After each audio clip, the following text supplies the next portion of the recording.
Brendan Fitzgerald and Jason Capel with you. Zach Leday's in Pittsburgh. Virginia Tech getting ready for a matchup with Pitt in 10 minutes right here on ESPNU, and a guy you're really high on. Well, Zach Leday, you look at the numbers, 20 points in his last 7 games. Versatile forward, knocks it down from 3. He's the heart and soul of this Virginia Tech Hokie club. Less than 10 minutes until tip-off at the Zoo in Pittsburgh. Again, Brendan Fitzgerald here, Jason Capel there. This is an abbreviated version of ACC Sunday Night pregame. Thanks for joining us. We have the Hokies looking for a big road win, and they could use a win after losing 3 in a row. Well, they could. You think about how they started. They've already doubled their win total from last season. Big wins at home, coming back from 17 down against NC State, knocking off Virginia, road win at Georgia Tech. It's a team that's on the upstart. Buzz Williams has to be happy and excited about where his team is going. So versatile, but this is a tough match playing in the Zoo. On the other side, you have James Robinson in Pitt is looking for a bounce back after losing to Clemson as well. Well, you think about Pitt losing 3 of their last 5, came out excellent in the non-conference schedule. They need to take care of their home court. Dynamic duo inside, Young and Artis. They've lost 3 of their last 5 games. They'll look for a win at home tonight. On the call for us at 6:30 is Anish Shroff. He joined Pittsburgh head coach Jamie Dixon earlier today. Coach Dixon, you coached a lot of years in the Big East, and that was a loaded conference. And now in your 3rd season in the ACC, when you look at this league, top to bottom, I mean, is this the deepest league you've coached in? Another loaded conference. We knew that, though, when we signed up for it. We look forward to it, and it's a good thing to be a part of. But, yeah, I think it's on its way to becoming what the Big East had a couple of those years and maybe beyond that. So the good teams are everybody seems to be raising up a level, and that's what we're going to see. Your identity for so long has always been centered around defense. What's it like flip-flopping that a little bit? You've got a really good offensive team, maybe not where you want to be defensively. Well, it's all a process, and we're getting there defensively. That's our goal, and we believe we're not at our best yet, and what we're going to be, and looking forward to getting better here down the road. But hopefully it starts tonight. But yeah, it's good to have some guys put the ball in the basket, but we also need to get the job done on the defensive end. Single biggest key to beating Virginia Tech? The rebounding, because we got to rebound on our last game. So whenever that's the case, we know that rebounding is our focus in the next one going forward. So we got to get it done on the glass. We got to beat them by a good margin, and it's what we do, and it's what we pride ourselves on. We've got to get that done. Put in the books, Pitt 13-0 this season when winning the rebounding battle. Thank you very much, and also 16-0 and scoring 70+. Your keys, Zach Leday, who we already saw, Michael Young for the Panthers. Well, when you think of Zach Leday, a guy that scores the ball, they're using him in a lot of different areas, spreading out, knocking down 63% of his 3-point shots in league play. And Michael Young, 17.6 rebounds, a guy that does it inside. He can knock down perimeter shots, but they need him to dominate the post. They need him to get 2 feet in the lane, score around the basket, and dominate the backboards if the Panthers are to protect their home court. Another guy Pitt looks to is Jamel Artis, who's second on the team and scoring at almost 16 per game. What do they need from him tonight? Well, he's a versatile player. You think back to the win against Florida State. He hit the big-time go-ahead 3-point shot. Versatile, can score anywhere on the court. They need him at 6'7" from the wing to crash down and get on those boards as well. And Pitt looking to bounce back after dropping one to Clemson. Virginia Tech's lost 3 in a row. Virginia Tech and Pitt coming up. Stay with us. ACC Sunday Night Pregame, brought to you by AutoZone. Hoods up, America. Get in the zone. AutoZone.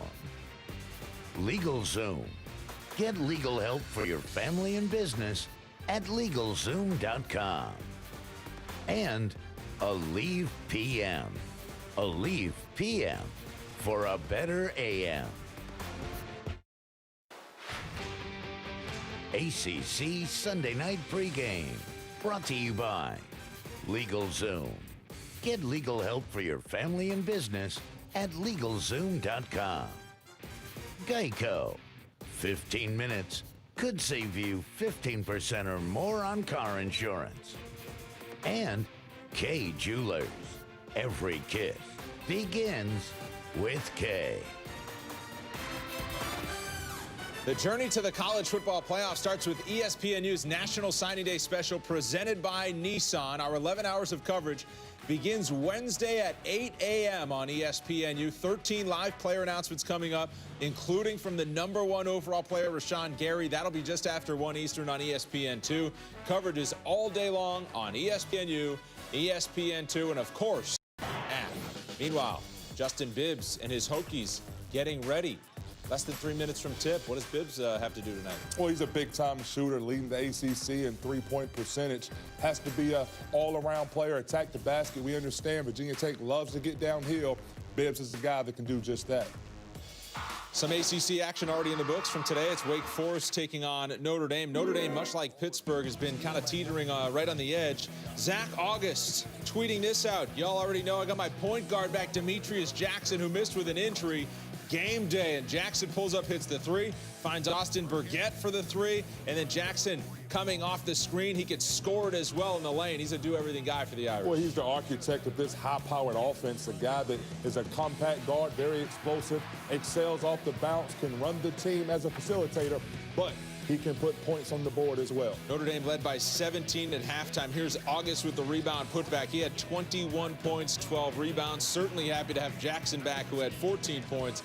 Notre Dame all over Wake Forest. They win at 85-62 the final. Right here, we got under a minute before we head up to the zoo in Pittsburgh. What are you looking for early in this matchup? What two teams that need a win? When you think of Pittsburgh at home, coming off 3 of 5 games they've lost. Virginia Tech, a team that is trending upward. As I said, Buzz Williams has to be happy with where his team is, but there are no more victories anymore. This team expects to win. They have to compete. If you're talking about Pittsburgh, must get off to a good start. Bad starts in this last stretch of losses. They must come out guns a-blazing, ready to play some basketball. Virginia Tech's lost 3 games in a row. Notre Dame, North Carolina, Louisville by a combined 50 points. The Hokies are coming. Up to Pittsburgh now. Anish Shroff and Corey Alexander with the call. From the Peterson Event Center in Pittsburgh, Pennsylvania, it is ACC Sunday Night Basketball. Pittsburgh taking on Virginia Tech, 2 teams looking to get back in the win column. Alongside former Virginia great Corey Alexander, I'm Anish Shroff, and Corey, not much separation in the middle of what is a very congested ACC. Well, at ACC Media Day in October, many of the ACC coaches, including Jamie Dixon, told me that this was the year they felt the ACC could have possibly 10 participants in the NCAA tournament, and the parity in this conference is definitely showing that early in the year. Pittsburgh last played Wednesday. They lost at Clemson, but the Panthers have shown an ability to bounce back strong all season. Meanwhile, on the other side for Virginia Tech, resiliency has been Buzz Williams and his squad's defining trait in league play. And Buzz Williams extremely excited about the 2 comeback wins, but even more encouraged by the 20-point deficit they were down in North Carolina, and actually came back and took a lead in that game against the #1 or #2 team in the country, depending upon what poll you look at.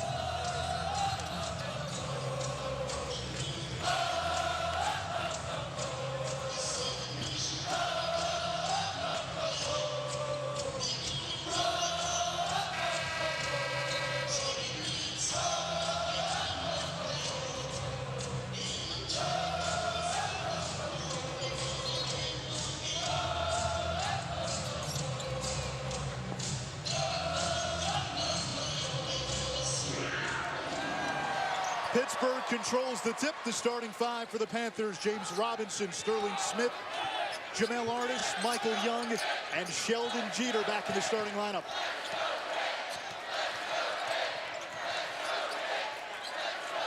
This is Artis, second leading scorer for the Panthers. Robinson from inside the free throw line, and Pitt on the board first. And that's an encouraging sign for Jamie Dixon's team. And we talked about Pitt after losses. James Robinson's scoring is actually up 4 points per game after a loss. So he's one of the leaders of this team and coming out aggressive early. There is Zach Leday. The transfer from South Florida has been one of the breakout stars in the ACC. And his numbers in ACC play far exceed what he did in the non-conference. And that's one of the main reasons Virginia Tech has been so successful since they've been playing in the ACC. This is a Pittsburgh team amongst the top 10 nationally in offensive efficiency. Defensively, not up to standards of the past. Artis from up top. Battle for the rebound, and Jeter stepped out of bounds. It'll be Virginia Tech basketball. And Jamie Dixon actually going with a smaller lineup and adding Sheldon Jeter into the lineup, giving up a little bit of size, but a lot more skill playing this group on the court together. Jeter, a guy who's been one of the best sixth men in this league. Here's Leday, thought about the three. He's added that to his arsenal in conference play. Seth Allen now, the Maryland transfer, had a season high 26 against Louisville Wednesday. Bibbs knocks it down. He's a 52% three-point shooter. And when you penetrate the way that Seth Allen did and the defense sucks into the paint, that's the best time to find one of your shooters. Great job by Seth Allen locating Justin Bibbs, who's knocked down from three-point territory. Jalen Hudson with the steal. Hudson, Allen, Bibbs, Shane Henry, and Leday, the five for Virginia Tech, and this one's going the other way. Offensive foul. And Seth Allen has done a tremendous job this season, really putting the pressure on defenses, sucking people into the paint. Too much space for Justin Bibbs as he delivers the pass to the corner and knocks down the three. James Robinson's shoe came off. That's the delay. Robinson, the NCAA's career leader in assist to turnover ratio. We do qualify that by saying that stat has only been kept since 2000. But it's also a minimum of 400 assists, so it's very few people that are going to be able to get into that category alone. I actually would have made that one. Had 401 career assists, however, probably had 350 turnovers to go along with. But we have no way of knowing, do we, Corey? Michael Young, Pitt's leading scorer and rebounder. Driving on Leday, dumps it off. Jeter the up and under, and one.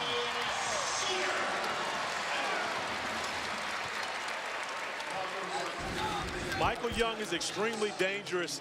As what would be considered a four-man, he's extremely skilled with the basketball, and more importantly, the pressure that he puts on a defense with his ability to score often creates opportunities for his teammates, such as it did for Jeter in that possession. Three-point play is good. The foul was on Hudson, so two quick ones on Jalen Hudson, who's coming off a 27-point outing.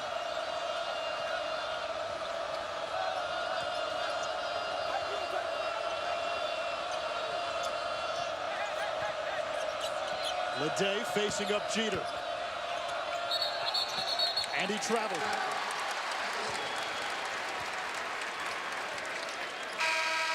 Zach Leday in league games averaging better than 18.5 points per. He scored 20 or more in 4 of his last 5 games. And in league play, he's brought out a three-point shot that we didn't know he had. And averaging 18.5 points per game in league play. Only made 2 3-pointers in non-conference, 12 already since he's been playing in ACC play. And that's Jeter again showing some aggressiveness, and he'll go to the free throw line. But Jeter actually turned his ankle on the way to the rim, was never able to get off the floor. Nice attack by Sheldon Jeter, but as he was about to take off, looks like he turned that left ankle on the way up. Bailed out, fortunately, by the foul. Jeter returned to the lineup Wednesday against Clemson. He did not play last weekend in a win at Florida State. Held out because of what the school called concussion protocol. Jeter had suffered a head injury in practice. But you see, as he goes to the rim, that left ankle, not sure if he stepped on someone's foot, turned it. That's something he's got to pay attention to as the game goes along, to see if it starts to bother him later, especially after halftime.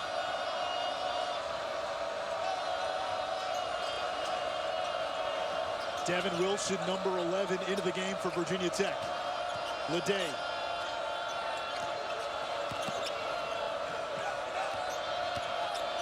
Leday working around Jeter, too strong, gets his own miss, and Leday's got 4.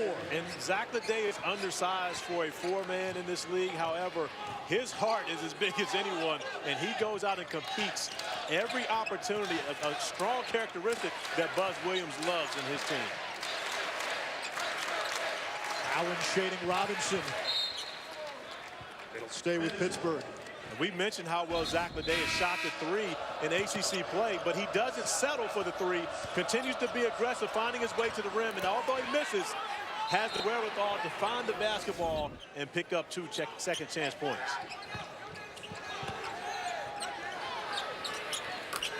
The jumper is good, and Sheldon Jeter has been the offense for Pitt early on. And how about the junior class for Pitt? Jeter, Michael Young, Jamel Artis, they've got some special talent in that class. Seth Allen able to get to the free throw line. And that is where Virginia Tech does so much of its damage. Averaging close to 30 free throw attempts in ACC play. And it really starts with this young man, Seth Allen, who for the majority of his career has been known as a shooter, and he's a very good shooter. But what he's done, the dimension he's added to his game since he's put on the Hokies orange, is his ability to get to the rim for himself as well as to find his teammates. Allen transferred over from Maryland, shat out last year, NCAA rules. Came off the bench to start the season, but is pushed into the starting lineup for Buzz Williams. And now Buzz Williams actually playing 3 point guards. You count Seth Allen more of a combo, but Justin Robinson, Devin Wilson, and Allen on the floor together. It's a smaller lineup. Sheldon Jeter, the hot hand.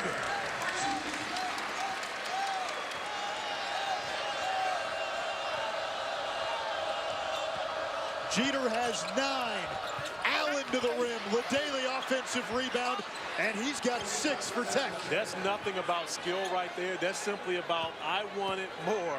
And Zach LaDaly doing a tremendous job tracking down the basketball, and 2 more second chance points for him early in the game. Good shine for Virginia Tech as Robinson green lights the 3. And the rebound comes to Devin Wilson. And Wilson lost it.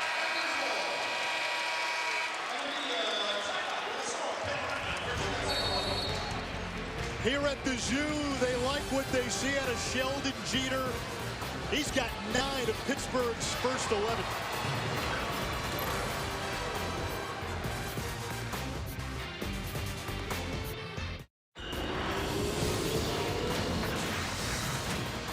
You're watching ACC Sunday Night Basketball. Pitt coming off a Wednesday loss. Virginia Tech has dropped 3 in a row after a surprising 4-1 start in conference play. And we welcome you to the Peterson Event Center here in Pittsburgh. And Anish Shroff alongside Corey Alexander. The game within a game. 2 outstanding forwards tonight. We're going to see Zach LaDaly, who's got 6 early for the Hokies, and Michael Young for Pittsburgh. Well, both these guys are matchup problems, which means it makes for a great matchup between the 2 of them. But early, Zach LaDaly has been very aggressive. Already 6 points on 3 for 4 shooting in this one. And he continues to be very aggressive, attacking the rim. More importantly, getting those second chance opportunities for his team. Jamel Artis also part of that forward tandem for Pittsburgh. He's the 2nd leading scorer behind Young.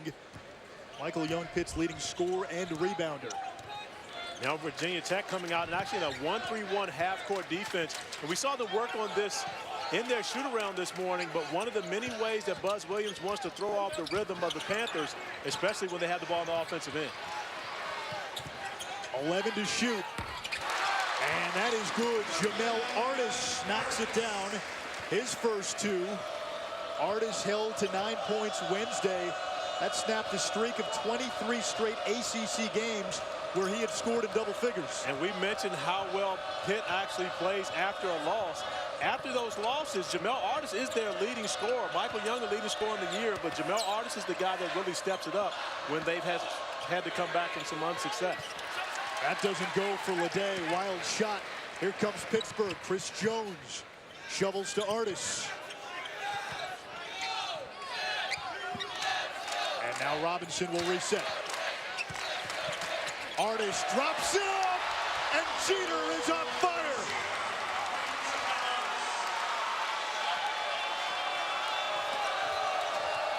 I'm sure there are many Panthers fans wondering why Jamie Dixon hasn't started this lineup before.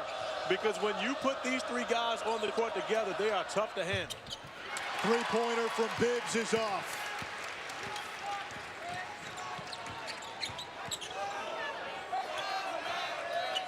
Michael Young working on the smaller Wilson. Here's the double by Blackshear. Young lost it. Here comes LaDaly to Bibbs for the 2. And a great decision by Zach LaDaly, tossing the ball ahead and allowing Justin Bibbs to be able to get the easy bucket. And more importantly, that's one that you remember. When a guy like Bibbs, who shoots it as well as he does, gets an easy layup, it makes that basket seem bigger, especially when he's shooting from the perimeter. Here's Jeter, who's got 11. Make it 13. Hello, Prometheus.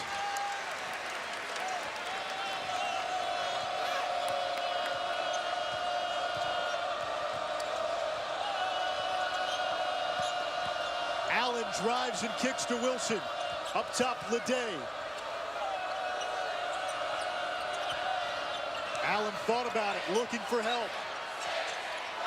Less than 10 to shoot. Wilson has it knocked away, recovers. Tapped up by Blackshear, and a shot clock violation. Pittsburgh coming out, executing offensively extremely well. Jamel Artis with a beautiful pass to Sheldon Jeter, who has been more than a spark in his first start of the season and continues to provide offense for Jamie Dixon's Panthers. Jeter, a transfer from Vanderbilt, from Beaver Falls, Pennsylvania, and the junior with 13, perfect from the field, perfect from the line. And he's had games like this before where he's come off the bench and been special, really adding another dimension to this front line for Pittsburgh, which is a different front line than what we've seen traditionally with Pitt. You're normally used to seeing the DeJuan Blairs, the Talib Zanas, the big bruising forwards. Now it's more skilled guys out there. These guys are actually going out there playing against point guards right now as far as their matchups. Talking to Jamie Dixon before the game, he said this team is far ahead offensively than most of his teams in the past, but defensively a lot of work to do as the officials are looking at whether that was a shot clock violation, if it hit the rim or not. It didn't look like it in live action, and there I don't know if it's enough to really be able to say it was, but it was a great defensive effort by Pittsburgh on that possession. And Jamel Artis actually sitting down and staying in front of Devin Wilson, a point guard, denying him an opportunity to get to the rim.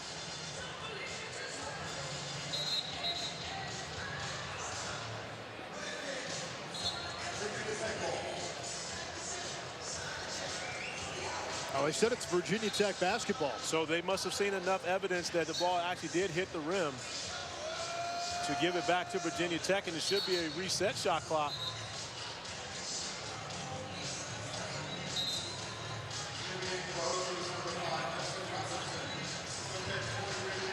They put 30 seconds back on the shot clock now, so Virginia Tech with a fresh possession, but Pittsburgh doing a tremendous job defensively on that possession. Here's Leday, fresh shot clock, Blackshear. And this is Justin Robinson, who hurt his hand against Notre Dame 11 days ago and has not hit a field goal since.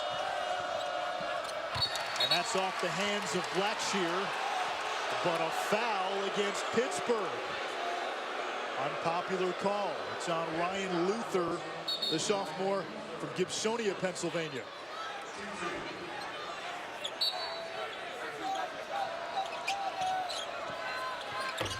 Doesn't go. Bodies flying down low. And the foul is going to be on Sheldon Jeter. And that's another one of the strengths of this Hokie team.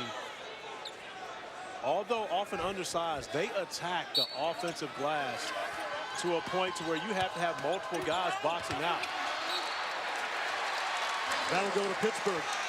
Buzz Williams told us in this game what concerned him, and really what concerns him overall is rebounding. Virginia Tech in conference play -9 on the glass, and they miss Chris Clark, a talented freshman who was an energy rebound guy. Well, and more importantly, Chris Clark could rebound in traffic. Virginia Tech doesn't have a lot of size, which makes it difficult to rebound in traffic. They have to have guards collapsing in and going after the basketball in comparison to just boxing out and allowing the ball to come to them.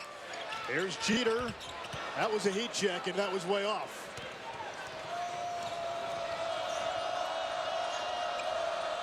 Leday for three, in and out. And the rebound to Jones, the junior out of Teaneck, New Jersey. Kick to Robinson. Off the front rim.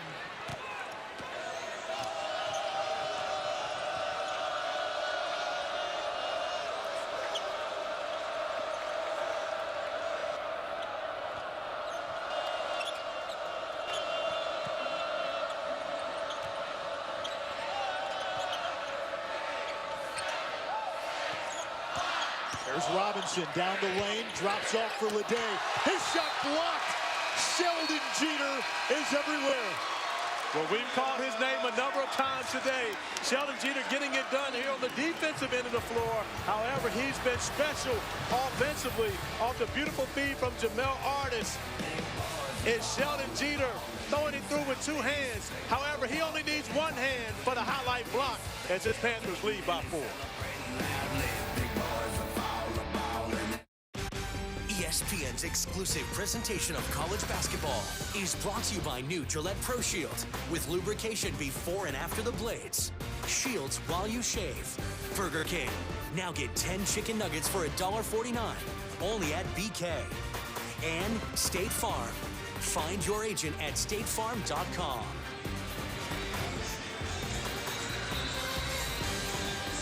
With Corey Alexander and Ishraaf, Buzz Williams in his 2nd season at Virginia Tech. The Hokies have already won 4 conference games this season, which equals their total from the previous 2 seasons. And Buzz working hard, the jacket off, and he was working hard in shoot-around today. He actually boxed me out twice talking about rebounding, and Buzz is no little guy.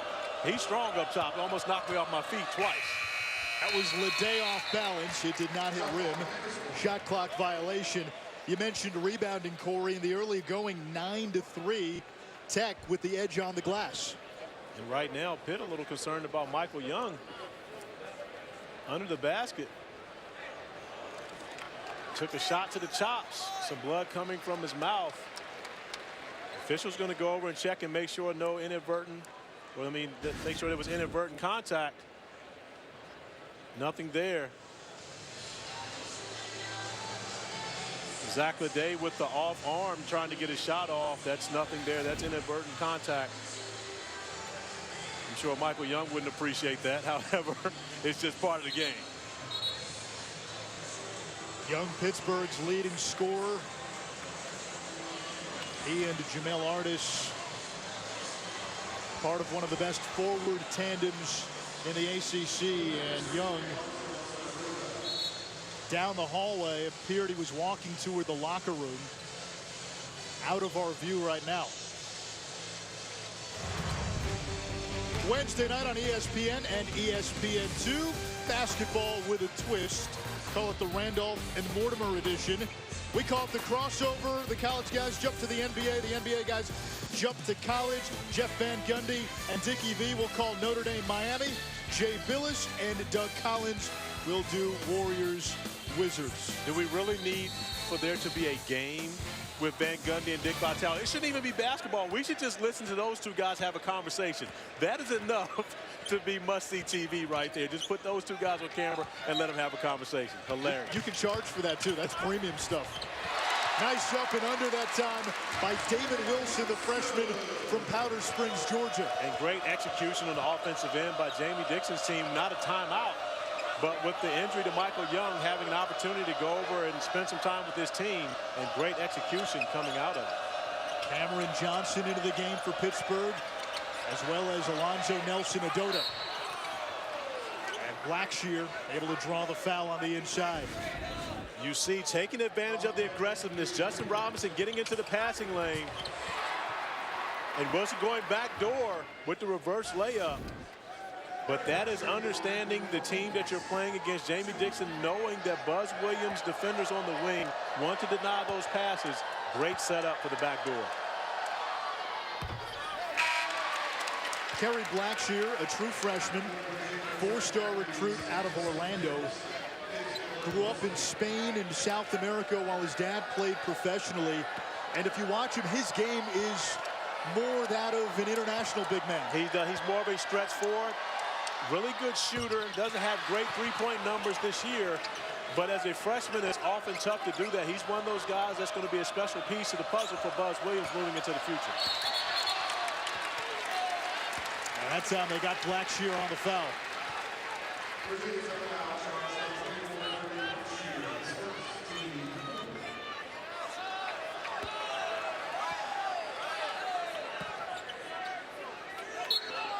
Look at the numbers for Pittsburgh, 18.3 assists per game, 9th nationally. And one of the better teams is sharing the basketball. And really, this is, you know, and we asked Jamie Dixon today about his team. Did he recruit more so geared to play in the ACC? Because the teams we're seeing for Pitt now are very different than what we saw from him in the Big East. He says it's just a product as to what's happened in college basketball. But I'm sure he didn't mind having all these scores on the court. 5 to shoot. Jones' three doesn't go. Justin Robinson back to Leday.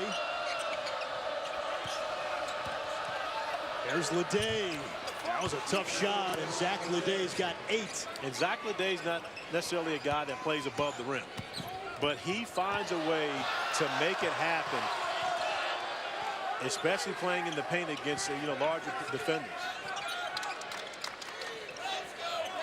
David Wilson, Jones, Cameron Johnson, Luther, and Nelson Adota on the floor for Pittsburgh. 5 backups. Here's the double. 2 to shoot. Johnson. And the rebound to Seth Allen.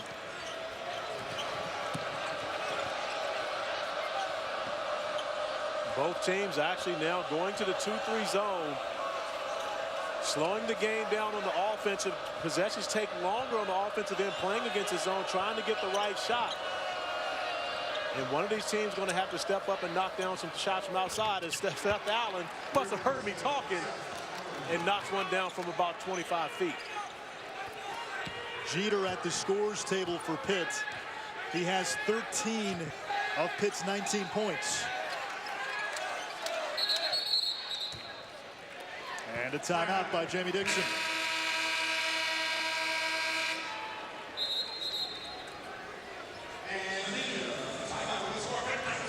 It'll be immediate timeout. 8:30 to go here in the first half. A 1-point game at the Peak. Sheldon Jeter making the most of his first start of the season. He started 9 games last year. He's been the offense for Pittsburgh, 13 points. And it's not just catch and finish. He's creating plays on his own, and he has teammates creating plays for him. Jamel Artis, as well as Michael Young, but when he's gotten the basketball in his hands, he's known exactly what to do with it early in this game. Jeter back out on the floor for Pittsburgh, along with Luther, Artis, Smith, and Robinson. For Virginia Tech, Justin Robinson, Seth Allen, Bibbs, Blackshear, and Leday. We're still seeing the 2-3 zone from Virginia Tech. They're going to force Pittsburgh to try to beat them from the outside. Pitt has done the job early, especially on the interior with Jeter. This is Artis with the clear path. And great ball movement, and that's one of the possessions that Buzz Williams worked with his team on. They'll actually play zone for half a possession and then merge into a man-to-man, and that time got caught in the switch. Allen off balance. It's tapped to Artis.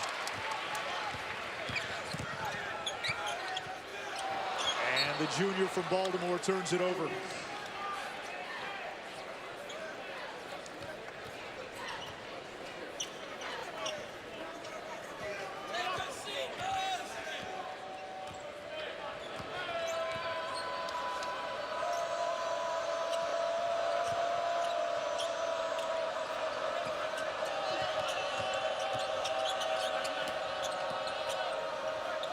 Day in the high post, working on Jeter. Now back to Robinson, less than 10 to shoot. Blackshear. Just the way they drew it up. Justin Robinson firing a bullet to Blackshear, deflected off of 2 Panthers in the middle, right into the hands of Blackshear for the easy layup. Pinball wizard. Luther from 15. That goes Ryan Luther, the sophomore. And Luther has a very nice touch in the middle of that zone. That's where you want to be able to attack. And having playmakers in the middle like Luther allows you to be able to exploit that zone and force Virginia Tech to have to constrict a little bit.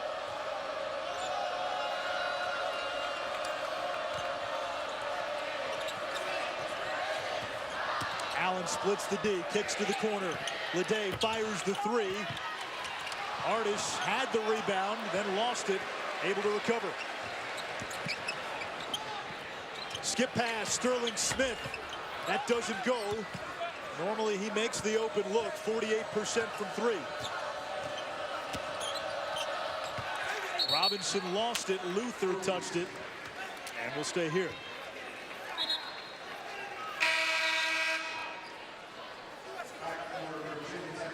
Corey, a few years ago, if you said the objective against Pittsburgh was to be physical, you probably had no shot. Exactly, and that is what Pittsburgh has been known for, especially when they were in the Big East. But moving to the ACC, I think Jamie Dixon's philosophy has changed a bit. And Buzz Williams, of course, being undersized, wants to make sure that his guys are physical, especially on the defensive end. However, on the offensive end, they may want to continue to put the ball in Seth Allen's hands because he's been lethal from behind the arc. Allen knocks down the three. That's his second three of the game. He came in. There's 3 of his last 23 from deep. James Robinson's three is off. Jeter keeps the possession alive. Luther from the corner and knocks it in. Ryan Luther taking over the role that Shelton Jeter usually plays, coming off the bench, and now he's coming in providing offense. 2 for 2 early for Luther, showing a nice shooting touch, adding to the depth for Jamie Dixon on that front line. Jamie Dixon's got a lot of depth this year. Jeter knocked it away. Here comes Robinson. Artis down the lane, fakes. Sterling Smith, open three, got it! Timeout, Buzz Williams and Virginia Tech. And Pittsburgh showing the shooting touch now. Ryan Luther coming into the game. Great ball movement by the Panthers. Finding the extra man. Luther from the corner knocks down the 3-ball. And then getting out in transition. The Panthers once again sharing the basketball. One of the top 10 teams in the country in assists. And this time it's Sterling Smith paying it off from Jamel Artis.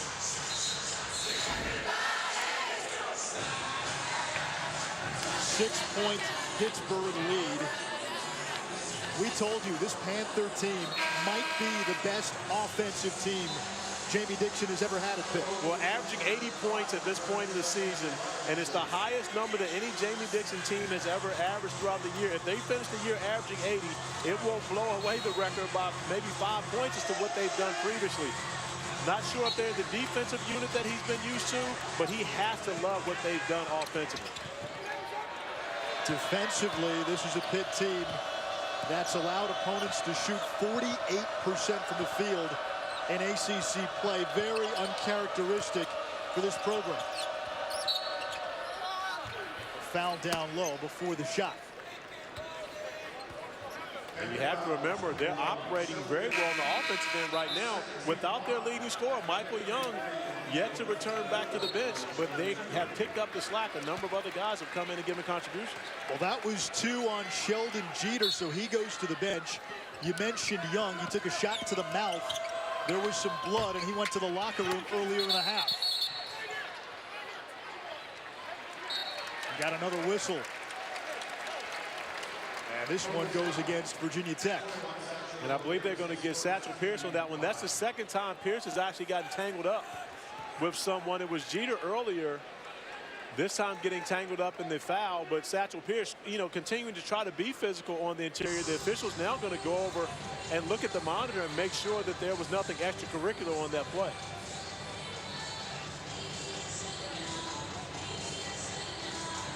Pittsburgh comes into this game 5-3 in the ACC.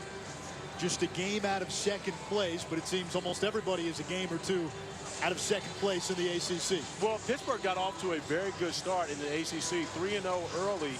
And then, you know, they ran into an NC State team here at home, which was a shocker after going to Louisville and not really scoring the basketball the way that they have all season long. So Jamie Dixon's team has been a little inconsistent at times. However, you know, they got off to a great start. We mentioned early 3-0, and then won their first 4 games of the season. Lost at home to Purdue, you know, which was a very good team at the time, but then they ran off 10 straight and then getting off to a 5-3 run during ACC play. And it's been Young and Artis who have accounted for almost half of the team's points in league play. So far, though, Young has yet to score. Hasn't been a factor on the glass. In fact, he hasn't played much after taking that shot to the mouth. Sheldon Jeter's been picking up the scoring slack in his stead. Jeter, though, to the bench with 2 fouls. 6-point Pittsburgh lead. And Satchel Pierce was just handed a flagrant 1. Well, I mentioned it was the second time that Pierce had actually gotten caught up. So it's a scenario where the officials are going to be actually paying attention to that as it goes on.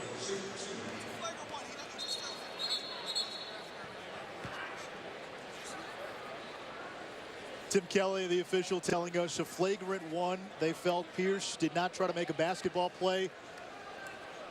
Put his arm into the player and got him across the neck.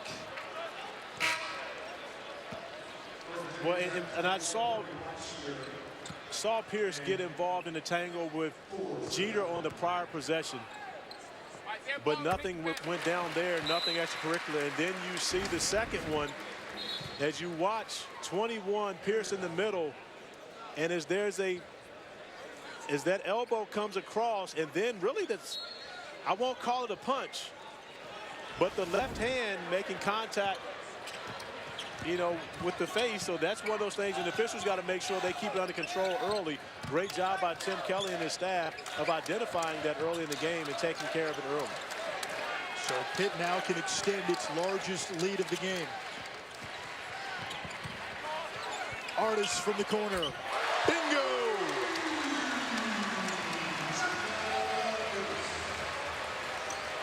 That's one of the things we haven't seen from him early in this game, but that's where he's so lethal, shooting the 3. And Jamel Artis really has transformed his game. Played the 4 position last year for Pitt, now striving at the 3. That shot blocked by Nelson Adota, the graduate transfer from Richmond, who was the Spiders' second leading shot blocker. Here's Smith off the front rim. Leday the rebound. Bodies crash. And a foul against Pittsburgh. Wednesday starting at 8 a.m. and going pretty much all day. It is coverage of National Signing Day on ESPNU. We'll hear where the #1 player in the country, Rashawn Gary out of Paramus, New Jersey, will play his college ball. He's considering Michigan, USC, Ole Miss, Auburn, Clemson, amongst others. You got a pick, Corey? I have no pick on that one, but I can tell you this. He's got a number of pretty good choices to go to because all of those are some great football schools. You're starting to hear whispers about Michigan as Allen is able to end a 10-0 Pittsburgh run. And Seth Allen putting together a very productive first half, coming off a 26-point effort against Louisville the last time out for him. And he's really starting to become that player that everyone expected for him to be, coming in back to the ACC as he transferred from Maryland. Nice steal by Robinson. He's got Bibbs. Robinson takes it himself, doesn't get it. Luther intercepted by Allen, who could not stay in bounds. Pittsburgh has opened up a 7-point lead with 3:30 to go in the opening half.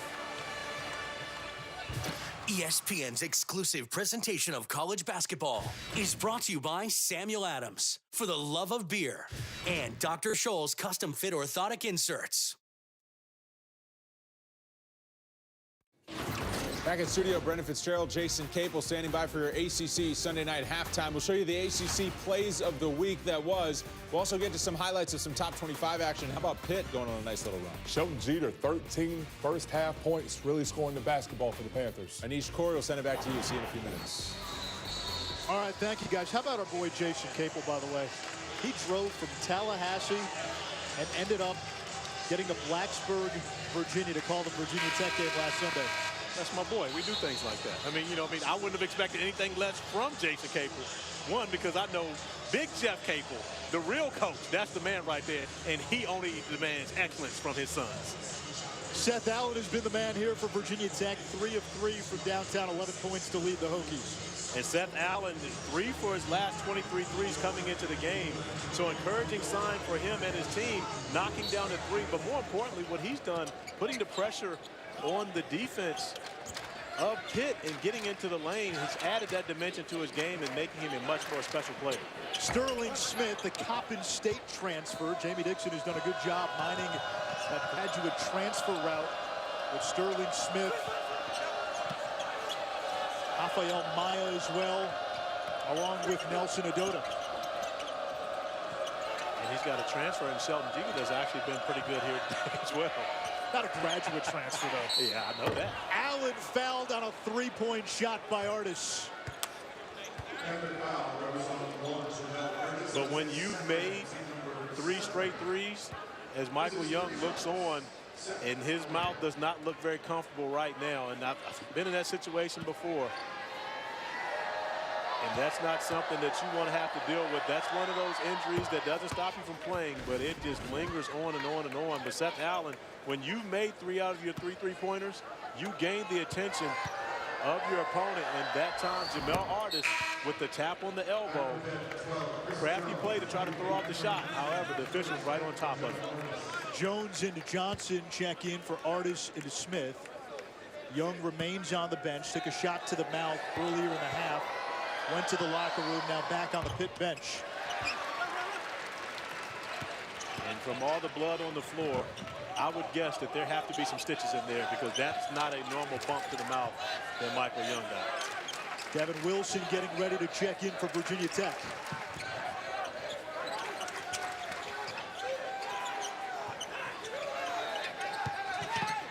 Luther doubled. There's the trap. Blackshear took it away.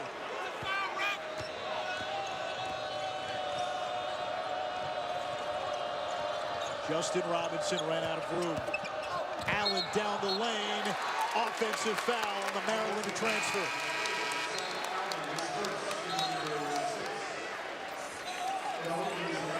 Seth Allen has continued to try to get into the paint the entire game. That time, the defense from Pittsburgh building the wall. 3 defenders around, and nowhere for Seth Allen to go. Michael Young back into the game for Pittsburgh. And Rafael Maya, the transfer from Brown, checking in for the Panthers as well. Maya led the Ivy League in rebounding the last 3 years.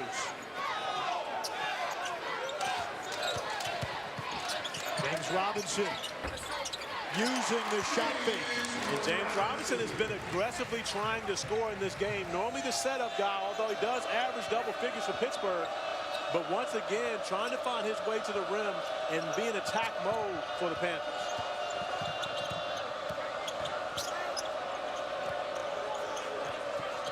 Allen seemed to be grimacing. Leday driving baseline. Here's Wilson. Allen thought about the 3, puts it on the floor.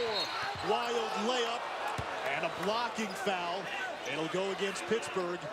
It's on Chris Jones. And I'm loving the maturation of Seth Allen. Now, there's a 3-pointer that no one would have complained about him taking.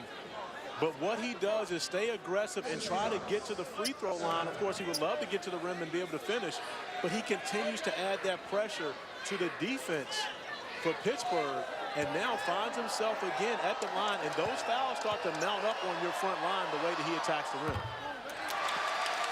That was the 8th team foul on Pittsburgh, but Virginia Tech will test your depth. This is a team, the last 5 games, averaging almost 34 free throws and making 79% of them, which is actually 10 points above their season average. And a lot of that has to do is not always Allen getting to the line, but him making plays for his teammates.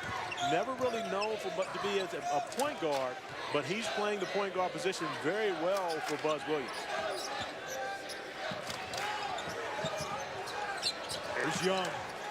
Cameron Johnson from the corner, and the freshman knocks down the 3. And that's another one of the strengths of this Pittsburgh team. They have a number of guys who are capable of stepping out beyond the 3-point line, as we've seen here tonight, and capable of knocking down those shots. There's Allen, who's been the offensive late. Now Bibbs in the corner. better than a 50% shooter from three. And speaking of knocking down shots, Justin Bibbs, and he loves that right corner of the floor, the left-hander, and that's a good look for him. Every time he gets an opportunity over there, watch him in shoot around today, and he almost had a tantrum when he missed shots from that corner. Johnson with another three. Virginia Tech gave up 12 threes to Louisville in the loss on Wednesday. That was the 5th of the first half for Pitt.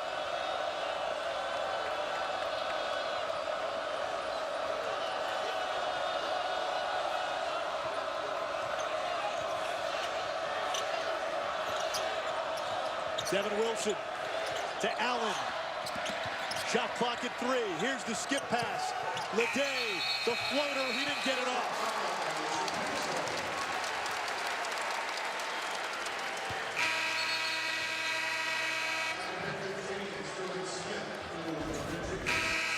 You see Zach Leday continuing to try to get closer to the rim. Great call by the officials. The basketball still in his hands. You see the red light on the backboard, and the shot clock hit 0. Still has the basketball in his hands. Final 6 seconds. Here's Robinson. Artis beats the buzzer. It doesn't go. But Pittsburgh will take a 9-point lead into the locker room. Michael Young, the team's leading scorer, scoreless in the first half, but Sheldon Jeter in his first start of the season coming through with 13 for the Panthers. And Pitt with a 9-point lead after 20 minutes of play. Time now for the Geico halftime report. Here's Brendan Fitzgerald. Okay, Anish, thank you very much. Alongside former Carolina Tar Heel, I am Brendan Fitzgerald. Pittsburgh with the lead at home. Two teams that really need a win tonight on a Sunday night in the ACC. Jason, what did you see in the first half? Well, I like the way Pitt came out. They came out and scored the basketball, played with a sense of urgency. You talk about the losses they had, only 17 points in the first half against Louisville, 25 at home in the loss against NC State. They came out with aggression. The upperclassman Sheldon Jeter led the way. 13 big points. Points off turnovers have been a huge key, have forced Virginia Tech into 10 turnovers. Pitt with 17 points, and they're sharing the basketball. You talk about 13 assists on 15 made baskets. A nice showing for 20 minutes for the Panthers. Seth Allen leading the way for Virginia Tech. He's got 14 points, and we got a Pittsburgh 41-32 lead after 20 minutes. Other ACC action to get to from a Sunday. Wake Forest taking on Notre Dame, and since beating Indiana ranked team, Wake's lost their next 7 against ranked opponents this season. What could they do against Notre Dame, who had Demetrius Jackson back? We showed you the tweet. Zach August certainly was excited, and this is why, because Jackson does everything for the Irish. Well, he's the guy that leads the charge of a very high-octane offense. He scores it.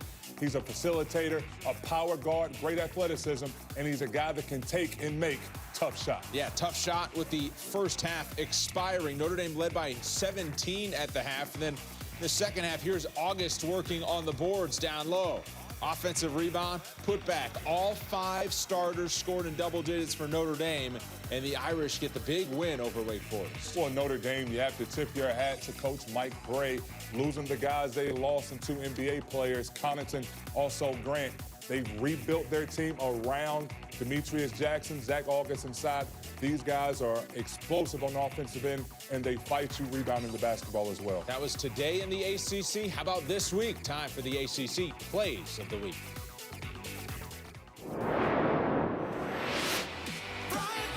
Nice pass. Are you serious? Watch this pass. Jam City.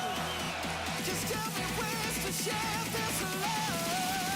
Over the top, man. Tremendous look. Up top, wide open. He likes that. He likes sticking behind the zone. What a feed. That's a set play. The exclamation point. Lammers. Sheldon McClellan, Bryce Johnson with the flush. Awesome, baby. With a count of the line. Johnson on the business end with the one-hander. Virginia can win with a 3 and cap an improbable comeback. Into Hall. He bounces it up. A 3-pointer by Darius Thompson for the win. Is in! And Virginia has stunned Wake Forest. Oh, my! It's not over till it's over in the ACC. Right now, Pittsburgh has a lead at halftime. Justin Bibbs, 8 first-half points as Hokies trail. We're back in a moment. This halftime report is brought to you by Geico. 15 minutes could save you 15% or more on car insurance.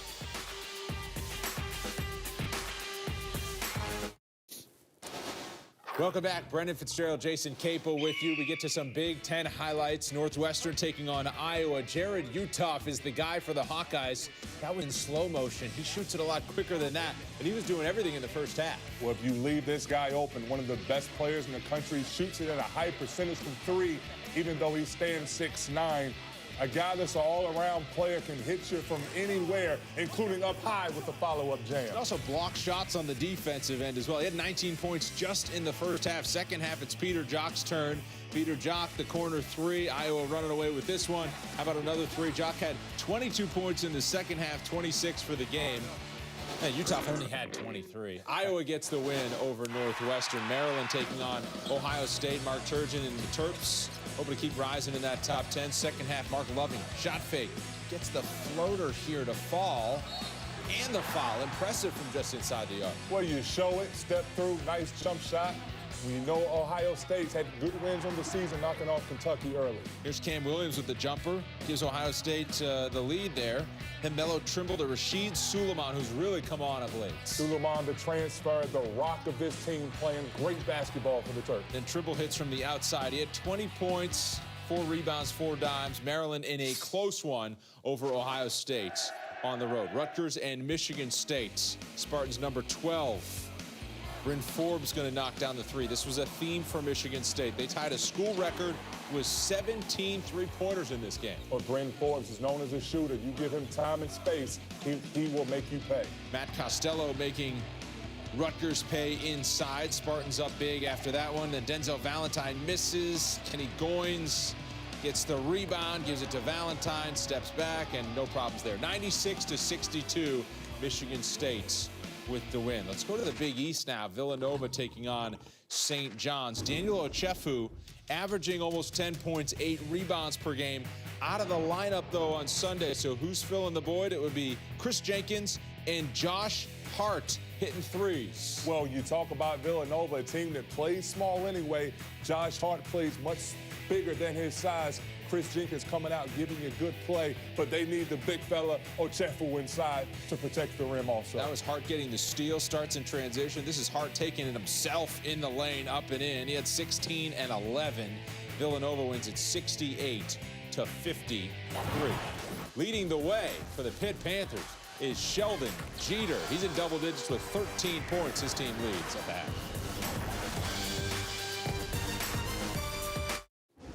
The journey to the college football playoff starts with ESPNU's National Signing Day special presented by Nissan. 11 hours of coverage on Wednesday starting at 8 a.m. on ESPNU.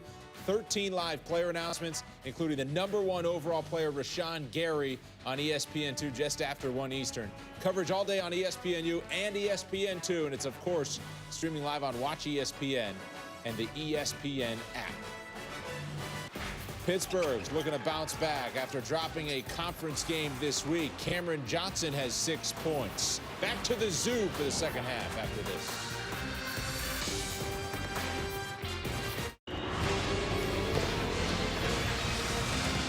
Welcome back to ACC Sunday Night Basketball. We're at the Peterson Event Center, and it's Pittsburgh leading Virginia Tech by 9. The Panthers shot 59% from the field in that first half. They knocked down 5 threes. Virginia Tech, pretty good offensively as well.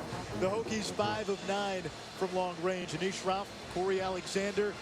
You look at that first half, what jumped out to you? Well, Pittsburgh sharing the basketball, that really was the difference. 14 assists, only 5 turnovers. And Virginia Tech, Seth Allen was making plays, but on the other side of Virginia, for Pitt, it was the ball rotation, the way they moved the basketball, always finding the open man. Pitt is 9th nationally in assists at 18.3 per game, the top of 9th at assist-to-turnover ratio. And on the other side is Seth Allen really having to make a lot of individual plays to beat the Pitt defense. The drive and kick, he's gotten Justin Bibbs 2 3-pointers, and he's knocked down 3 himself. However, Pittsburgh making it an individual matchup with Seth Allen while they're doing it as a team on their offensive end. Both teams begin the second half with their original starting five. For Pitt, that includes Sheldon Jeter, who's making his first start of the season. And he was 5 of 6 in that first half for a team-high 13. Allen led the way for Virginia Tech with 14. And Michael Young back out on the floor, playing with that busted lip. But see how aggressive he'll be here in the second half for Pitt, because they actually play very well offensively without the production from their best player. There's Jalen Hudson. That doesn't fall. Hudson picked up a couple of early fouls and rode the bench for most of the first half. You see the ball in Young's hands early, and that aggressiveness is going to be there, and it pays off. Michael Young averaging 17.5 points per game in ACC play, and I'm sure he came out of the locker room with the intent of making sure he was not going to be denied here in the second half. Foul is on Zach Leday, so Young cracks the box score with his first 2 points. And Pittsburgh, one of the best free throw shooting teams in the country, 3rd in Division I, in fact. But that free throw does not go for Young.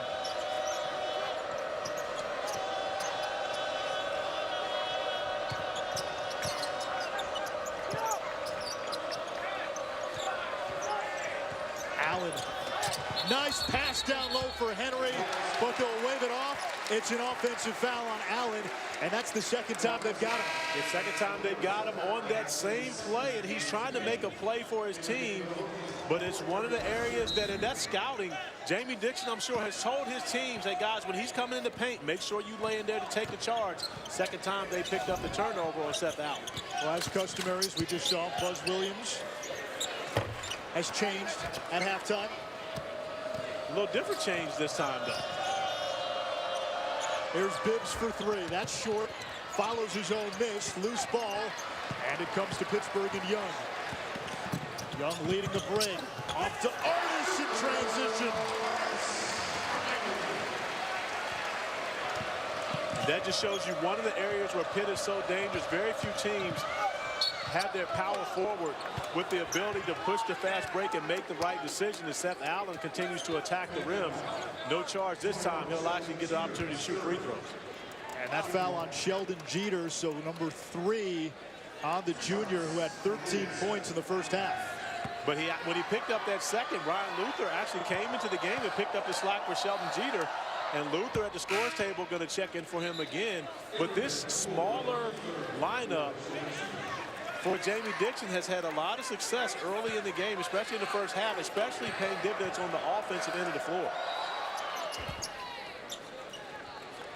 11-point game.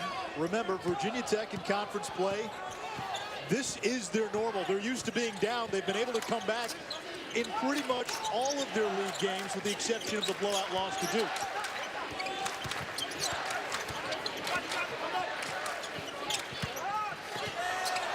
There's Luther, and his shot swatted by Leday. And that's the most underrated part of Zach Leday's game. A very good shot blocker for a guy that's listed at 6'7", but most likely closer to 6'6", but has great timing and leaping ability to be able to take those shots out of the air. Sterling Smith, you cannot leave him that wide open. That was a complete breakdown defensively by Virginia Tech. No one even knew Sterling Smith was standing wide open on the underneath out of bounds play. Allen at the other end for the answer. 19 for Seth Allen. He's explosive, no question about it. We mentioned he hadn't shot the 3 very well recently, although he's been scoring. But when he adds that dimension and he's shooting the ball well from outside, he's tough to handle. That's Young off the Robinson feed. And a foul down low. They got Kerry Blackshear. Oh, let's say it's Jalen Hudson, and that's now 3 on the sophomore out of Richmond. And that foul actually was trying to keep Luther from getting the tip in. That's definitely a shooting foul. Luther was going to tap the basketball in. Everyone expecting 2 free throws on that one. And of course, the ball's going to be under the basket.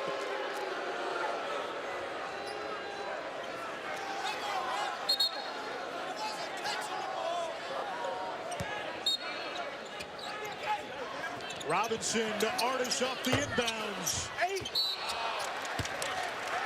And they got another foul And this is another one on Leday. That's his second, and the foul's starting to pile up for Virginia Tech now. And that's another one caused by Ryan Luther and his aggressiveness going to the offensive glass. 2 straight times he's picked up a foul on one of the Virginia Tech defenders. Smith wide open. That doesn't go. Artist the offensive rebound. Put back not there. Knocked out of bounds. And it'll go to Virginia Tech, says Ed Corbett. Well, Virginia Tech was the team that did the damage on the offensive glass in the first half. But Pitt has come out with a focus of making sure to chase down any missed shot early in the second half. Hudson in the game with the 3 fouls. In traffic, it's tapped around. It comes to Smith. Now Robinson. Great pass to Luther, who lays it in. That's now 9 assists for James Robinson. You can't be the NCAA's career leader in assist-to-turnover ratio without having the ability to drop a dime. And James Robinson definitely dropped one on that possession. Great defense by Pitt. Luther wrestles the loose ball away. Robinson nearly lost it, and he's able to draw the foul. Well, Ryan Luther has been special coming in, but that's a special pass by James Robinson, threading the needle, dropping the dime to Luther, who finishes on the reverse layup. And that last foul on Seth Allen, and that is his 3rd, already the 5th team foul here in the second half for Virginia Tech. We have not even reached the first media timeout. And it's normally Virginia Tech, the team that's putting the opposing team into foul trouble.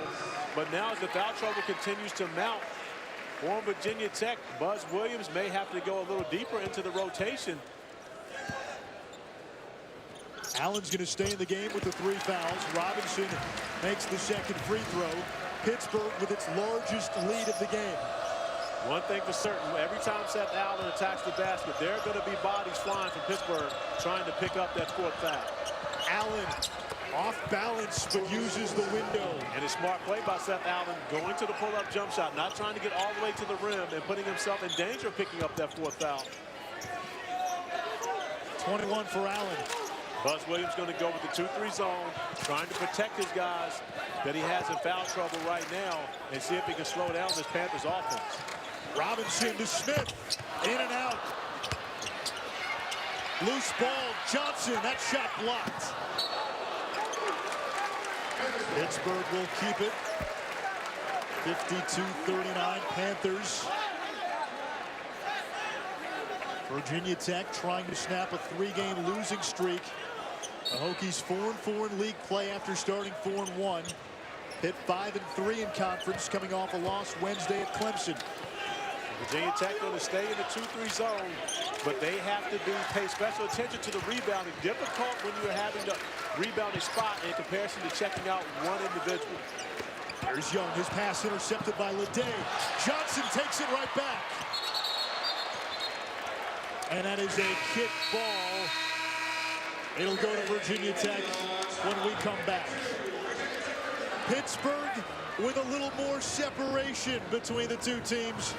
52-39 Panthers. ESPN's exclusive presentation of college basketball is brought to you by Scott Trade. Our passion is to power yours. And new Gillette Pro Shield with lubrication before and after the blades. Shields while you shave.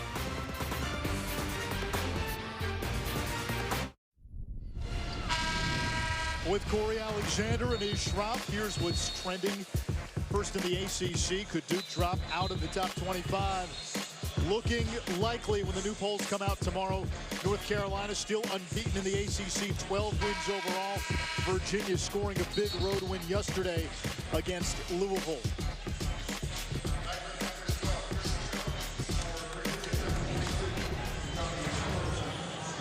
Meanwhile, Virginia Tech staring at a 13-point deficit. But the Hokies have been here before. They've been down in conference games. They've been able to rally. In fact, last Sunday against North Carolina, Tech trailed by as many as 20 in the first half, made it a game, and even had a chance to win the game in the final 2 minutes as Michael Young knocks down the J. But that's one of the things they're going to have to contend with. if they want to make a comeback in this one, it's going to be stopping Michael Young. He's come out with an aggressive mindset here in the second half after being scoreless in the first half, as well as getting a busted lip. Here's Allen. He's had to do it all of late. Now Leday knocking home the triple. And Zach Leday got off to a great start in this game, was extremely aggressive. Wasn't as prominent in the second part of the first half, but now a big bucket for him on the offensive end. And Virginia Tech's going to need his scoring if they can mount that comeback. Leday in his last 7 games had hit 12 threes. As Young comes up short. Loose ball taken away by Allen. All the way to the rim. And he's able to draw the foul. It's on Robinson. We told you Virginia Tech could come back against NC State. Down by 16-1 in overtime. On the road against Georgia Tech. Down 15, ended up winning by 1. And against North Carolina, trailed by 20. Came back to take the lead at one point before falling a bit short. You know, and the win against NC State at home was their first ACC game. And their first ACC win, of course, on the year. But that win gave them so much confidence. And then the next game, they actually beat Virginia at home. And that success fueled so much confidence in this team. They always feel like they've got a chance to win the game, regardless what the score is, until the final buzzer goes off. Try to cut it to a single-digit deficit. Leday bulldozing through. And it's an offensive foul. Wednesday all day. We're not saying stay home from school or work. Maybe set your DVR if you have other things to do. It's National Signing Day. We get started at 8 a.m. on ESPNU. Live reports from 15 campuses, plus up-to-the-minute class rankings. And we'll find out where Rashawn Gary, the #1 player in the class, decides to play his collegiate ball. And why are we not saying stay at home? Why not? Take a day off. Watch signing day. I don't want to get anybody in trouble. Offensive foul against Chris Jones.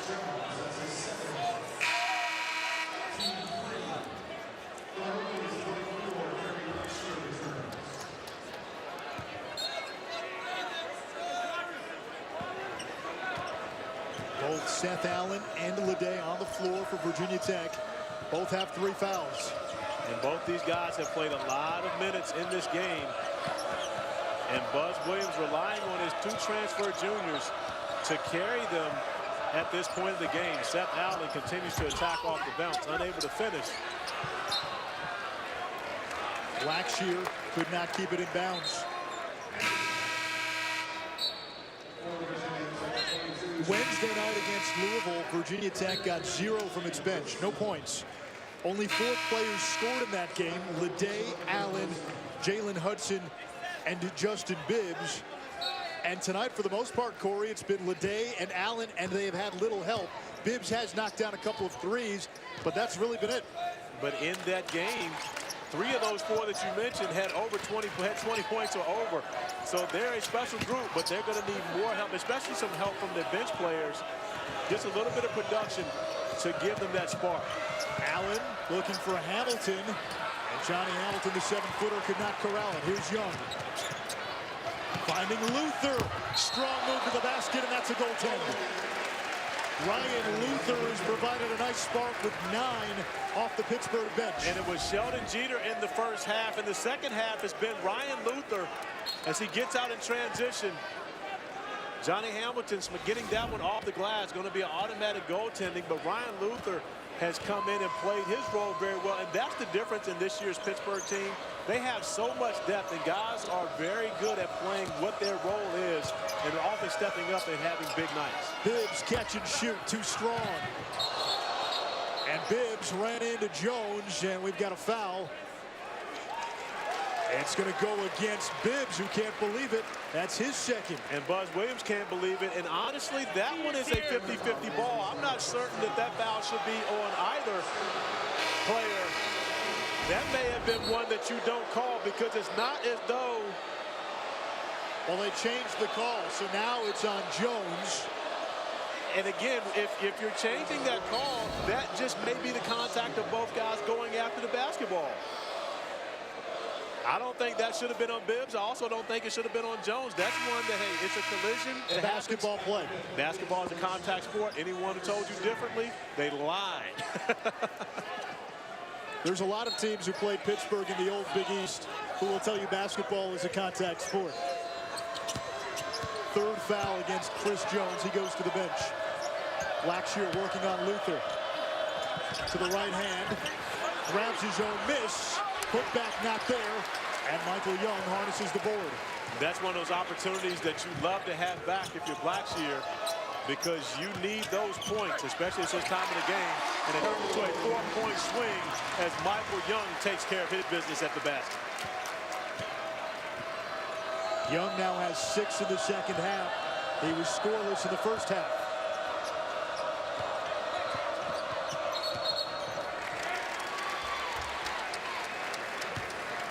And they got Kerry Blackshear on an illegal screen. And that's a very good call. Brian O'Connell right on top of that one. Blackshear never got set. As he came up to set that screen, and that's one of the NCAA directives for this season, you have to give the defender an opportunity to change directions and be able to avoid that screen. And Blackshear going up and put a body on the man is going to pick you up a foul every time. And that is the 7th team foul on Virginia Tech. So Pittsburgh now in the bonus. You don't get to shoot free throws off an offensive foul, but very early for Pitt to be in the bonus. Buzz Williams going to try to steal a couple minutes of a break for Seth Allen, taking him out before the media timeout. I'm sure we'll see him once the game resumes afterwards. But Virginia Tech going to need someone to make a play with Allen on the bench. Devin Wilson trying to make it happen, but it's going to send Jamel Artis to the line for the 1-and-1. First foul on Wilson, 8th team foul. And Virginia Tech in serious danger of getting to around the midway point of this second half, with Pittsburgh being in the double bonus. And Pittsburgh being such a great free throw shooting team, this is the last team you want to continue to send to the line, especially for the last 12 minutes of the ball game. And of course, once we talk about how great they shoot free throws, they missed the free throw.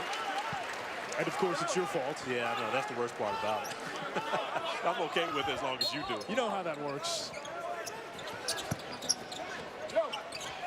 In the corner, three-pointer, good by the freshman David Wilson.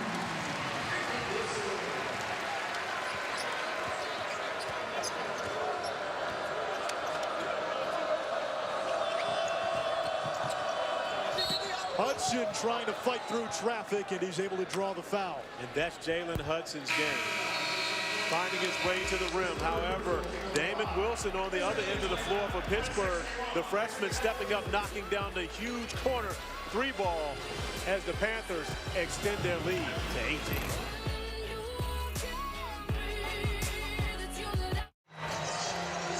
Tuesday is Groundhog's Day, and Punxsutawney Phil is about a couple of hours from Pittsburgh, and he gave us his forecast for the ACC. Phil predicts an early spring for these three ACC contenders, Clemson, Notre Dame, and Pittsburgh. Do you agree? I'm going to roll with Groundhog on this one, but I'm sure I'm going to have a bit of a debate with what he's got next for us. Well, Phil is also predicting a long winter for some others, including Florida State, Syracuse, and Virginia Tech. Now, I want to know, did Phil watch the games yesterday? Because Florida State won, and so did Syracuse. Apparently not. Phil may not even have Wi-Fi. He's underground 364 days a year. How would he know? Syracuse and Florida State, in my opinion, and according to Joey Brackett, they both got a great shot of being in the NCAA tournament. I'm predicting, we're not talking Phil, we're talking Corey. I'm predicting 10 ACC teams participating in the Big Dance this season. It's a 15-team league. North Carolina, I think, clearly is the class of this league. They appear to be a cut above. But from 2 down to really 11, 12, we've seen there's not a ton of separation. It's not, and, you know, we're winning on the road has been very difficult in the ACC this year. There are no gimmies. When you go into an opposing team's home court, you better be prepared to fight, or otherwise you will walk away with a notch in the loss column. And just like we expected, Seth Allen back on the floor after the media timeout.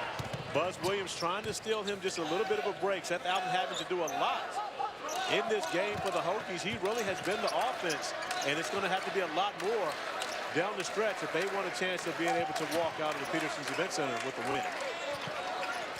Allen on the floor with 3 fouls. Here's Smith.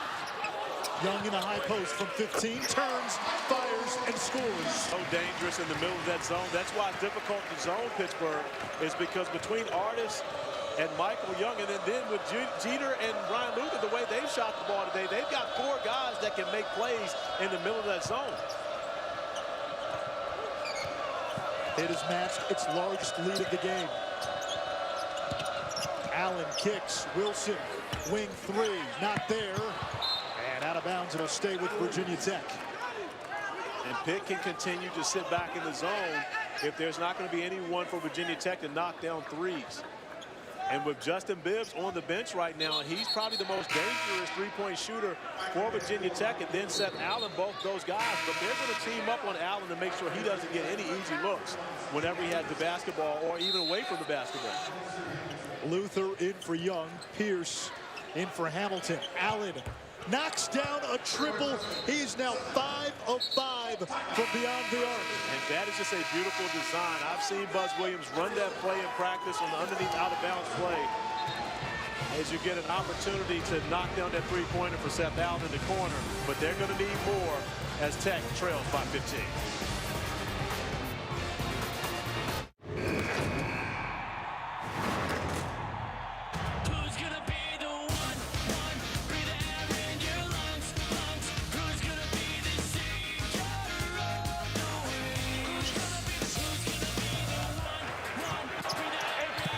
Let's go, Pitt!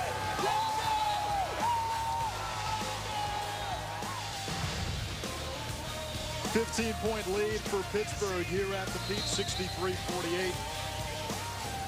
We're about midway through the second half. Virginia Tech in danger of losing a 4th consecutive conference game. Pittsburgh looking to get back in the win column after a loss Wednesday. Jumper by James Robinson, rebounded by Zach Leday. Seth Allen with 25. He's a perfect 5 of 5 from three-point range. And still enough time for Virginia Tech to make this a basketball game. But it's going to have to happen on the defensive end. And see a beautiful block by Nelson Adota, who is able to get out to the three-pointer from Zach Leday and then pay it off. Cameron Johnson on the other end of the floor knocks down the 3-ball from the top of the key. It's his 3rd three, and he's shown the ability to fill it up. Had 20 off the bench against BC earlier this month. Allen trying to do it all himself. And a blocking foul is going to be called on Robinson. Well, there have been a number of three-pointers, and Seth Allen with a great job setting up the fake just to get enough space to knock down the three-pointer. But Cameron Johnson on the other end of the floor, way too much space for a guy that shoots it that well, as he pushes the lead right back to 18 points for the Panthers. Well, it's a double foul, so it's Robinson getting hit with his 2nd, and then also Satchel Pierce getting hit with number 2 as well. Well, one of the things that happens, and of course, it almost seems as though Satchel Pierce is getting picked on. But when you pick up a flagrant foul in the first half, when you're in the game, officials are going to pay extra special attention. And on this possession, I'm sure people at home are wondering, how does James Robinson get a foul for this one? Because it looks at that angle as though Pierce has Robinson in a headlock. But more importantly, there are 6 eyes on Pierce when he walks in the game. Every referee is watching him. And James Robinson right there, the contact. I'm not saying Robinson didn't do anything wrong because I didn't see enough of it from the angle we had. But from what we saw, Pierce maybe he may be getting some extra attention now that he's picked up another one of these fouls. As you see, James Robinson trying to get over the screen, and then Pierce, almost a wrestling move, but nothing extracurricular as far as the officials are concerned, but another turnover by the Hokies. Bibb stepped out of bounds. And Virginia Tech down 18, coming apart. Pittsburgh, you get the feeling on the verge of putting this thing away.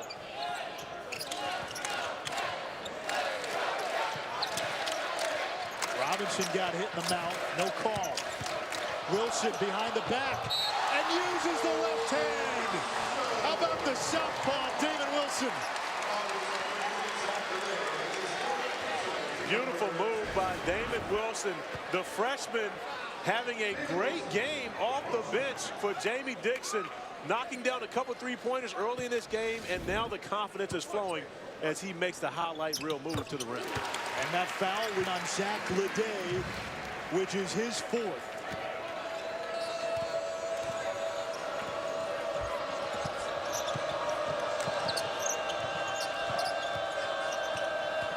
Pitt with its biggest lead of the night. Justin Robinson, his shot blocked by James Robinson.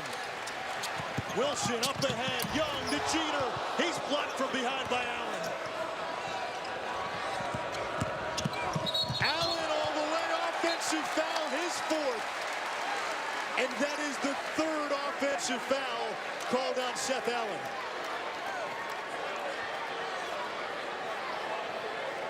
And Allen is down.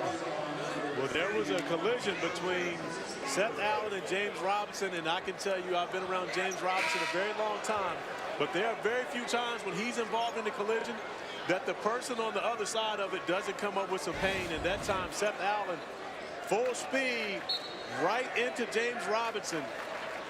Well, they called that foul on Satchel Pierce. His third. Watching that replay, I don't know what Pierce did. But again, right now, if Pierce is in the area code, you remember when I he's said going to get there's whistled? Going to be Absolutely. 6 eyes on Pierce, and everything that he does, the referees are going to scrutinize because they want to make sure that they are able to keep this game under control. And he's been the one guy that's shown that he may be able to get a little bit out of control in this ball game today. That's a break for Virginia Tech. So Allen still with 3. Leday already has 4 fouls.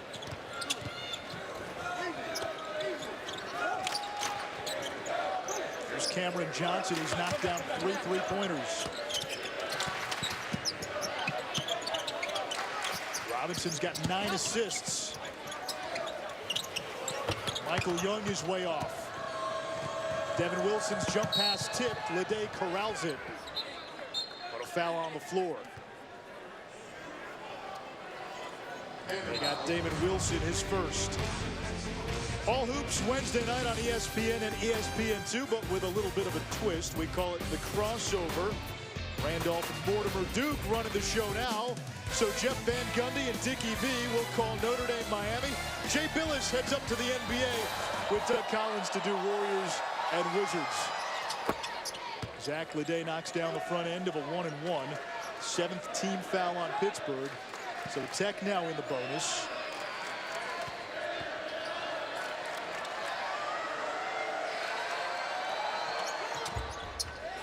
One out of 2 for Leday. Young the board.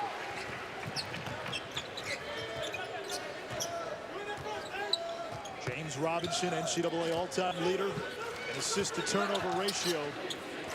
Finds Wilson on the wing. That rims out. Allen fighting amongst the trees for the rebound, but he stepped out of bounds. Seth Allen's made a number of very athletic plays here. The block shot on Sheldon Jeter, and then that rebound. And he has laid it on the line tonight for the Where's Hokies. the help? He has not received much help. Zach Leday was involved earlier, but he hasn't gotten much help from his friends. And, you know, still 8:22 left. There's a lot of basketball to be played. Open 3 for Johnson doesn't fall. And a foul underneath on Shane Henry. Pittsburgh in the double bonus, so 2 shots the rest of the way. That was the 12th team foul. Here's Sheldon Jeter, who's been quiet after a fast start. But after that fast start, he set the tone for Pittsburgh in the way that they needed to play in this game with their aggressiveness. And then he's had a number of players step up since then, but Sheldon Jeter was the guy that got the fire started here tonight, especially in the first half. What he was able to do to get Pittsburgh, he scored 13 of their first 19 points. with Jeter and Chris Jones coming off the bench, it really gives Jamie Dixon 7 starters. Jeter's a guy who is one of the more productive 6th men in the conference. Jones started 20-plus games a season ago. And when you look at what Ryan Luther has done here this evening as well, he may have 8 starters because he's been special in what he's done off the bench. Bibbs turns and gets the roll.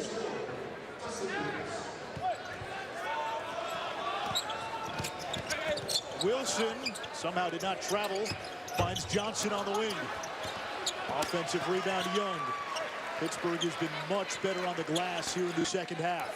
And although Michael Young has been aggressive, he hasn't forced things in the second half because he hasn't got his numbers, but he continues to battle 2 offensive rebounds alone on that possession and then gets the opportunity for the second chance points.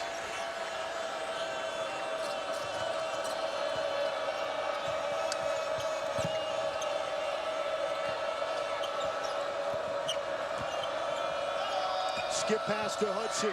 He'll line up the 3 and sink it.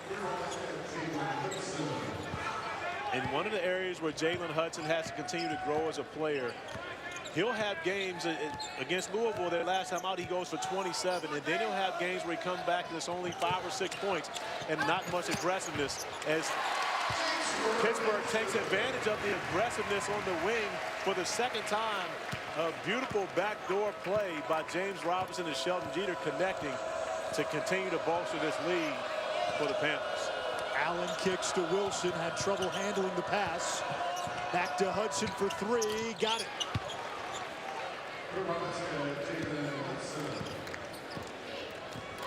Back-to-back 3-pointers by Jalen Hudson.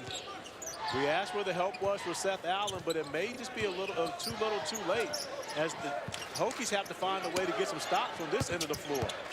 Young goes to work on Leday. Got tied up and able to draw the foul. And that is the end of the night for Zach Leday. But when you know the opponent is going to overplay, the easiest and simplest play in the game of basketball is the back door, and Pitt uses it to perfection as they lead by 21.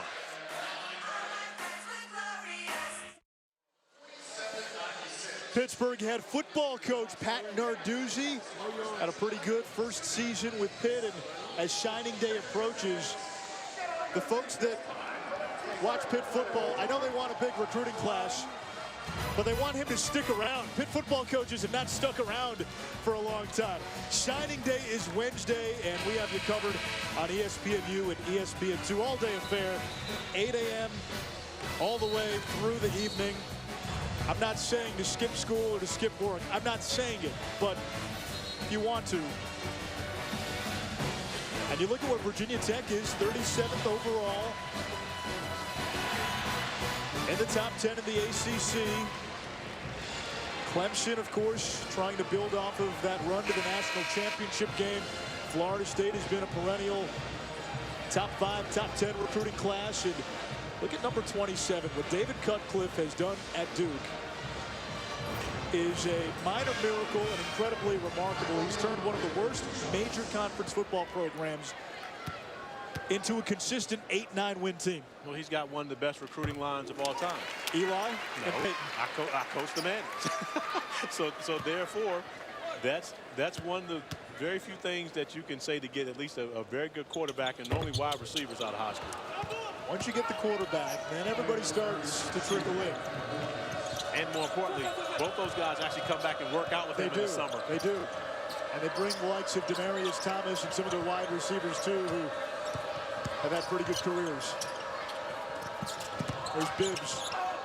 Blackshear from the elbow. And the rebound to Jeter, but a foul down low. Going to get James Robinson trying to keep Justin Bibbs off of the offensive glass. You know, Corey, the one thing about Virginia Tech this year, even in most of their losses, they've shown some pretty good fight. Outside of Seth Allen, you just haven't sensed that from this team tonight. Well, it's because they haven't been able to get stops, and that's the reality. And Buzz Williams told us before the game, their offense was pretty good, but their defense was lacking, and they have not been able to get the stops from Pittsburgh. And give Pitt a lot of credit because they have come out with a lot of firepower And the 18 turnovers for Virginia Tech have not helped their cause at all.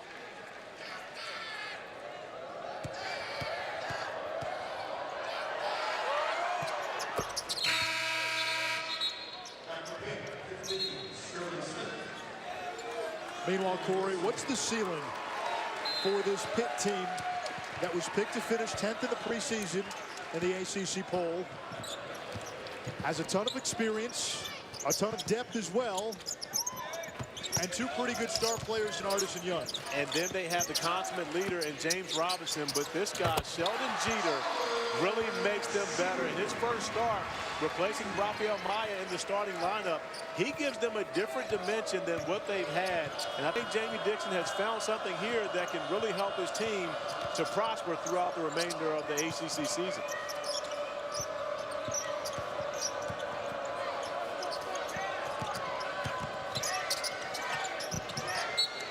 Knocked out of bounds by Artis. Pittsburgh 16-4, RPI 31, BPI 40. Road win at Notre Dame. Did lose to NC State. 3-2 though against the RPI top 50. Right now a projected 8 seed. But look ahead to what February has for Pitt right off the bat. Virginia, at Miami, at North Carolina, Wake Forest, at Syracuse. They also get Louisville and Duke in February. There's a chance for this Pitt team to bolster that resume. Absolutely, and more importantly for anyone in the ACC, no one has an easy schedule from this point out. So Pitt is going to have to run against the gauntlet just like everyone else, but I think they have the firepower offensively to do it. If they continue to defend like they have tonight against the Hokies, they're going to have a chance to be very successful and be in the upper echelon once this whole thing is over with and we get to ACC tournament time. It doesn't get easy though as soon as that calendar turns. 3 top 25 teams. Maybe you can come up for air against Wake Forest, although that's an improved team despite their record. Syracuse is playing better. You've got to go to the Carrier Dome as Jeter lays in another 2. He's got 19. And that's why Pitt is so good offensively, because you've got 5 guys on the floor that can make plays compared to the one guy for Virginia Tech tonight that has been making plays, Seth Allen, as he continues to add points to his tab. But Michael Young accepting the double team and finding Sheldon Jeter and finding Jamel Artis, who's a knockdown three-point shooter. They don't have to always play through James Robinson, although he's very steady with the basketball in his hands. They've got a number of other players that they can play through that can make plays to help their other teammates be successful. Allen now has 28, which is a new season high. He set his previous season high just a few days ago with 26 against Louisville. And Allen will head to the bench to get a breather. But a lead that has been up to 21. Virginia Tech now cut to 16. If they can get a stop here and regroup a little bit, maybe get a score on the other end before the next media timeout, Buzz Williams may be able to instill some hope into his team to try to make a dramatic comeback over the last 4 minutes. There's Artis, shot clock at 5. Artis falls down. Smith from the corner. And Bibbs pulls down the rebound. Hudson driving, lost it. Less than 4 minutes to play here at the Peak. Justin Robinson. Wilson thought about the 3. Hudson thought about it. Now he drives, finger roll there. Just like that, a 14-point game. Don't count the Hokies out just yet. They have made magic this season, forcing overtime, comebacks. Buzz Williams is going to continue to coach this team, and these guys are going to continue to fight. And I know Jamie Dixon is thinking that in his huddle. He doesn't want his team to let up one bit and give the Hokies a chance here in the last 3:40. Against Georgia Tech, Virginia Tech trailed by double digits with 4 change to go and came back and won. ESPN's exclusive presentation of college basketball is brought to you by AutoZone. Hoods up, America. Get in the zone, AutoZone. Schick Extreme 3 Ultimate, now with more glide, better comfort. And Angry Orchard Hard Cider. Explore the orchard. Brendan Fitzgerald back in studio. Coming up in about 10 minutes, it's Pac-12 hoops, Oregon, Arizona State. And, of course, ACC connection. Bobby Hurley, his first season with the Sun Devils. You can see them against the Ducks next. Anish, back to you. All right, thank you, Brendan. We are about 3 minutes and 40 seconds away from the end of regulation. Virginia Tech has made some late runs in conference games. This is a new Hokies team since an embarrassing non-conference loss to West Virginia. Buzz Williams telling us today he didn't come out of the locker room after that game for almost 2 hours and had what he called a raw moment with his team. A lot of emotions. Tears were shed. He took some flack from the local media, but that moment seemed to have galvanized this team into conference play. They got off to a 4-1 start in the league. They have lost 3 straight, but that was against better competition. The one thing Virginia Tech has not done in any of its games, go quietly. Here's Wilson. And that's a missed opportunity there. 3-on-1 break where Virginia Tech comes away with no points, would have cut that to a 12-point lead. Beautiful job defensively, but they've got to capitalize on every opportunity they have now with only 3 minutes remaining in this game. Young shaded by Shane Henry, the lone senior on the Hokies roster. Young picked up his dribble. James Robinson, 10 assists in this game. He's got Jeter. That's too strong. Loose ball, back to Jeter. In this second half, Pitt with 13 offensive rebounds. And they only had 1 in the first half. Virginia Tech actually had a 6-1 advantage on the offensive glass in the first half. I'm sure that's something that Jamie Dixon talked to his team about, and they responded here in the second stanza. Young double, kicks it out. Here's Jeter. And one!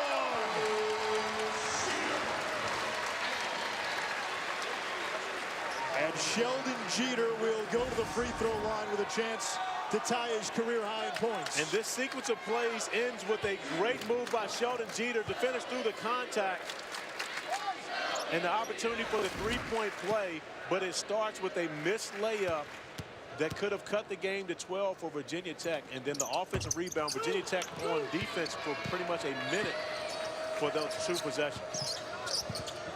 Jeter with 21, 1 off his career high.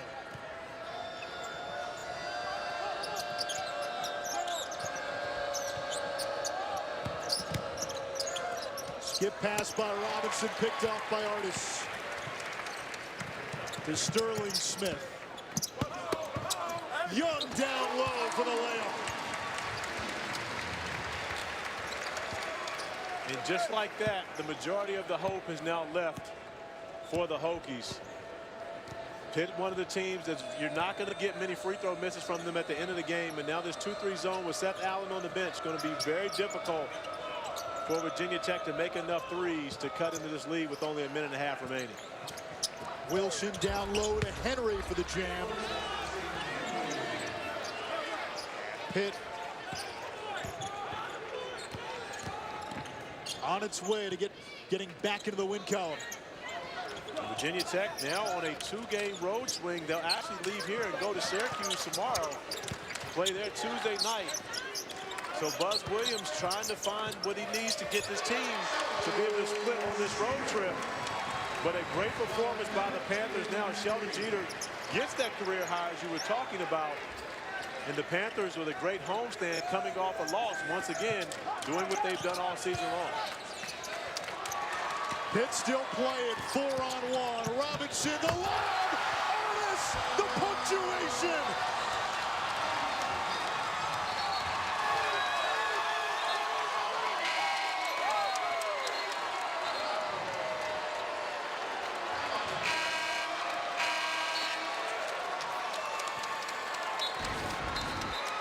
And Michael Young pushing the break, getting it into the hands of the NCAA's all-time career leader in assist to turnover, and double-digit assists now for James Robinson, finding Jamel Artis for the highlight alley-oop. Pitt emptying its bench. Mike Lesak, a walk-on senior, number 24, checks into the game, as does number 50, Ryan Seeley, another walk-on.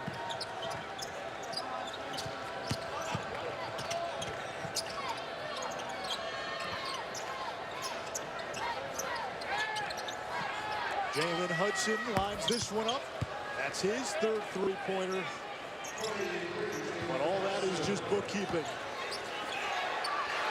There's the walk-on ceiling! And the Oakland Zoo erupts.